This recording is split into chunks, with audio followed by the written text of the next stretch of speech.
ಆಶಾ ಕಾರ್ಯಕರ್ತರಿಗೆ ಕೇಂದ್ರ ಸರ್ಕಾರ ಮತ್ತು ರಾಜ್ಯ ಸರ್ಕಾರ ತಮಗೆ ನ್ಯಾಯಸಮ್ಮತವಾಗಿ ನೀಡಬೇಕಾದ ವಿವಿಧ ಬೇಡಿಕೆಗಳನ್ನು ಈಡೇರಿಸಬೇಕು ಎಂದು ಒತ್ತಾಯಿಸಿ ಇಂದು ಬಾಗಲಕೋಟೆ ಜಿಲ್ಲಾಧಿಕಾರಿಗಳ ಕಚೇರಿ ಎದುರು ಅಹೋರಾತ್ರಿ ಧರಣಿಯನ್ನು ಆರಂಭಿಸಿದ್ದಾರೆ.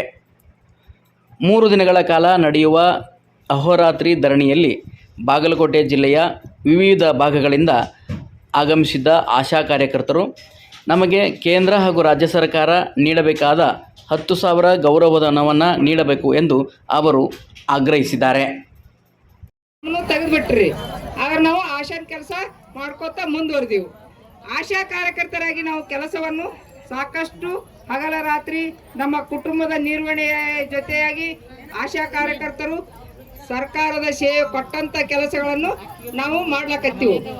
ನಾವು ಈ 3 ದಿನದ ಜಿಲ್ಲೆಯಾದಂತ ಸ್ಟ್ರೈಕ್ ಅನ್ನು ಹಮ್ಮಿಕೊಂಡೆವು.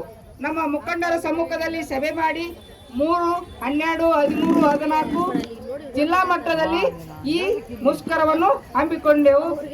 ಈಗಾಗಲೇ ನಿನ್ನೆ ಆದೇಶಗಳು ಬಂದವು.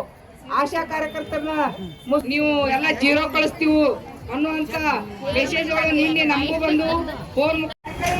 ಜನವರಿಯಲ್ಲಿ ಮಾನ್ಯ ಮುಖ್ಯಮಂತ್ರಿಗಳು ಆಶಾ ಕಾರ್ಯಕರ್ತೆಯರಿಗೆ ವಾಗ್ದಾನ ಕೊಟ್ಟಂತೆ ಏಪ್ರಿಲ್ 2025ರಿಂದ 10,000 ರೂಪಾಯಿ ಕನಿಷ್ಠ ವೇತನ ಆದೇಶ ಪ್ರತಿಯನ್ನು ಈ ಕೂಡಲೇ ಜಾರಿಗೊಳಿಸಬೇಕು ಅಂತೇಳಿ ಒತ್ತಾಯಿಸಿ ನಾವು ಅಹೋರಾತ್ರಿ ಪ್ರತಿಭಟನೆಯನ್ನು ಹಮ್ಮಿಕೊಳ್ಳಲಾಗಿದೆ.